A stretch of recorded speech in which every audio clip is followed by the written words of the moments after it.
بسم اللہ الرحمن الرحیم۔ السلام علیکم۔ حضرت موسیٰ علیہ السلام کوہ طور کی طرف جانے لگے تو راستے میں ایک شخص ملا جو کہ اپنے وقت کا رئیس اور صاحب سرود آدمی تھا۔ وہ موسیٰ علیہ السلام سے مخاطب ہوتے ہوئے بولا، اے موسیٰ علیہ السلام، جب آپ کوہ طور پر اللہ سے ہم کلام ہوں گے تو اسے کہنا کہ اب بس کر دے، میرے پاس اس کی دی ہوئی ہر نعمت موجود ہے، اب مجھے مزید کسی چیز کی ضرورت نہیں ہے، لہٰذا اب وہ اپنی نعمتیں مجھے دینا بند کر دے۔ موسیٰ علیہ السلام نے اس بات میں سر ہلایا اور آگے بڑھ گئے۔ کچھ دور گئے تو کیا دیکھا، ایک نیم برہنہ متروک الحال شخص بیٹھا ہوا تھا جس نے اپنی شرمگاہ کو ریت سے چھپایا ہوا تھا۔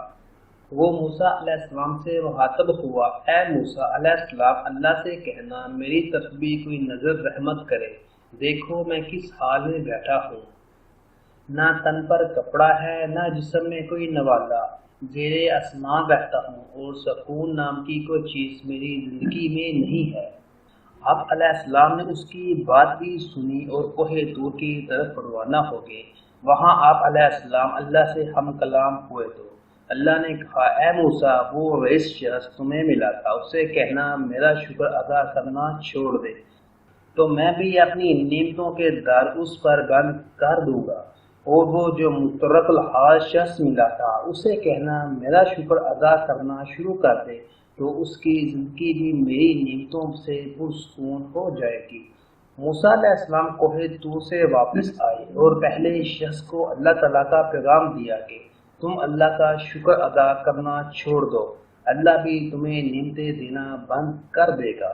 تو وہ شخص چون کر بولا، اے موسیٰ علیہ السلام، میں بھلا اللہ کا شکر ادا کرنا کیوں چھوڑ دوں، جبکہ میری ایک ایک سانس بھی اس کی عطا کردہ نعمت ہے۔ بعد ازاں آپ علیہ السلام دوسری مترک الحال شخص کے پاس گئے اور اسے بھی اللہ کا پیغام دیا کہ تم اللہ کا شکر ادا کرنا شروع کر دو تو سب کچھ ٹھیک ہو جائے گا۔ وہ حیران ہوتے ہوئے بولا، اے موسیٰ علیہ السلام، میرے پاس کچھ ہوگا تو میں شکر ادا کروں گا، آپ ہی بتاؤ، ریت سے میں نے اپنا جسم ڈھانپا ہوا ہے، صبح سے ایک اناج کا دانہ تک میں نے کھایا نہیں ہے، تو اس میں بھلا کس چیز کا شکر ادا کروں۔ اتنے میں تیز ہوا چلی، ریت اڑی اور اس کا پورا جسم برہنہ ہو گیا۔ اللہ ہم سب کا حامی و ناصر ہو۔